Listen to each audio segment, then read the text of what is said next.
Before construction, I was in prison. I was in and out of a lot of trouble, gangs, things like that.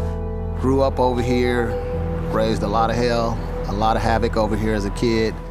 When I came home, I was dealing with a lot of dysfunctional thinking. I was dealing with a lot of long-term incarceration.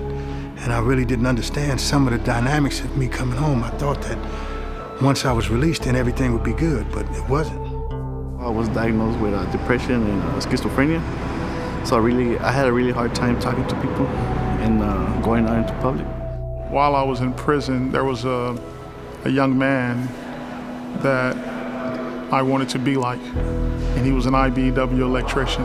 And they took me up under their wing. They saw something in me I didn't see in myself. I decided to become an electrician because when I was locked up for 6 years, we had the inmate work labor program, to where it was something that was newly introduced to the prison, where women were actually able to partake in different trades. When I got out, I decided to look up the IBEW, and I went down there and went through the process, and here we are now. Project superintendent. I've been with Moral Metals for 20 years. I've been in IBEW for 20 years, and I started from the bottom. Now I'm here.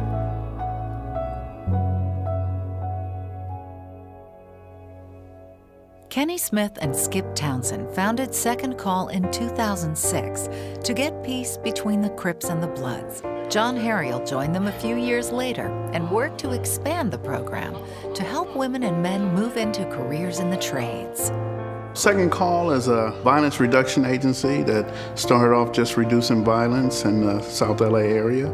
However, we morphed into job development and, more importantly, unresolved trauma.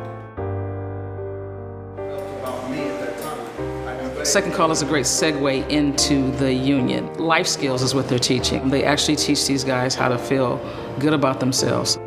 We were helping them get employed, but they would work 1 week and quit. They'd show up high, show up late, show up drunk. So we started doing our dysfunctional family life skill classes, and we found so much trauma that was in individuals who say they needed work, and that's the reason why they were drinking and smoking. I found my niche in tutoring. Math being a language and being able to take that language and show guys that the same math skills that you use in the drug trade, you could use that in the electrical trade. The philosophy of Second Call is you'd rather be 2 hours early than 2 minutes late. So we all know Second Call because they're all sitting in the front seat of the classrooms. They're the first ones there. They're the ones that I never have to talk to in terms of discipline. For me, when I go to Second Call, I feel physically safe and emotionally safe. I feel like I can talk about anything that's going on with me. Well, one of the challenges you face is the separation, because in prison we're separated. Blacks don't mix with whites and Mexicans don't mix. So at Second Call, we got a mixture of everybody. I got some Aryans down there, some Serenos, I got Bloods, I got Crips, because we have to work together. I joined the gang when I was 13, I guess. You know, a lot of people say because of, money or, maybe it's attention and things like that, but I think a lot of us are looking for what I actually found here in the union is brotherhood. Acceptance, love. I was getting into trouble. I sought the camaraderie of negative influences. Now I have the camaraderie of positive influences, and I'm able to give myself to that. The people here, they're really helpful, and I don't see them as coworkers anymore. I actually see them as part of my family, because they're there for me when I actually need them, and they teach me things, and they're very patient with me. I think the main thing that we do is the trauma-informed care, because that's the most important piece. Not can we get somebody working, but can they sustain the employment, and will they be able to go home happy and be a productive member of society?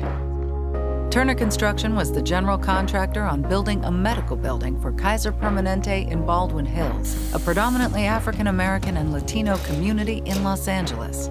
They partnered with John Harriel and Second Call to recruit local workers for the job. This is some quality craftsmanship, and those young men and women that were on my crew, they got a chance to see it from the ground up. It's an inspiration to me. For the community and for myself, it gives me a sense of pride to have worked on a project such as this in this community, in my community. I love the physical work of being an electrician, being free, using my hands, get to see the fruits of my labor as I'm working. I have a newborn child, and so being able to provide great benefits, phenomenal benefits for my family is huge. I never thought that I'd be getting back to the community in this way, But I feel really proud of myself, and at the end of the day, I can tell people that I helped build Kaiser. Employers and unions know that the workers who've been through Second Call's program will be ready to work and to work hard. We work within the prison system in the jails to provide that second chance or sometimes that first chance for an individual. And construction is a forgiving industry, so I think it's a perfect fit because there's not a lot of places you can go and check that box. You know, have you ever been convicted of a felony and still find work? They paid their debt to society. They deserve a chance to be a productive member of society now. And we find that they're really wanting to learn, and they make good journeymen and women. Every story of, I used to do this, and now I'm, 10 years, 15 years, 20 years, a union electrician or carpenter or iron worker is a tremendous success. We have good jobs and the working class pillars in the community, and it's the diversity. But for me, it feels like home. It feels like a family. It gives me structure. It also helped me in assimilating into a career. And that's what I think Second Call does for people. It gives them steps, training. So when they do get in that position or they do have that job, they're not going to lose it. They're going to be able to keep it because they'll see the importance of keeping it and moving forward. In short, Second Call saves lives. It provides us with the tools of how to be successful on the job. Because once a young man puts down a gun, then what? So now we have those young men and women picking up tape measures. So instead of them doing home invasions, they're buying homes. Being in the trade, it allowed me to get back on my feet. I'm here, I'm pushing forward, and I'm looking to be more. I want to be more.